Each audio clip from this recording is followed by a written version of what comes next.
Types of soil for organic gardening. If you are thinking about starting a sustainable organic garden, then the type of soil you use is something worth considering. The best way to get started is by deciding what types of plants and vegetables you want to grow in your garden, and how much time and money you want to invest into it. Welcome to my channel. Today I'll be discussing soil for organic gardening, so let's dive in. A healthy soil is made up of water, air, and weathered rock. However, the most precious ingredient in a flourishing garden is not something you can see with your eyes, it's microorganisms. These organisms are small animals that feed on organic matter, such as dead plants and animal poop, to help decompose them so that they're easier for other living things to digest. So, what are the organic gardening soil types? Sandy soil. Sandy soil is typically nutrient poor and has poorly developed crumb structure.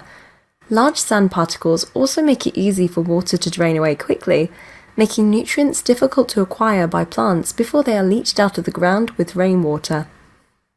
Silty soil. Silty soils are great for growing because they have small, irregular particles of weathered rock that make it hard to grow roots and plants in the soil. The dense texture also helps retain moisture, which means less watering is needed by farmers. Clay soil. Particles of clay are tiny and flat. They pack together tightly. Clay soils become difficult to dig when they are wet, making it almost impossible for plants to break through the soil easily. When dry, the topsoil cracks into flat plates rather than being porous. The soil is less permeable to water, and that can create drought problems for farming regions compared to planting in places with sandy or loamy soils, where excess water drains away after rainfall events. How to make your own compost. What do you get when you combine organic waste, a pile of dirt, and microbes? Organic compost! The process is simple. Add your food scraps to the pile with some soil or other organic material.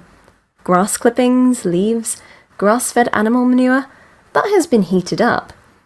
Then mix it all together and let it sit for about 6 weeks. Main types of composting. Let's take a second to talk about composting.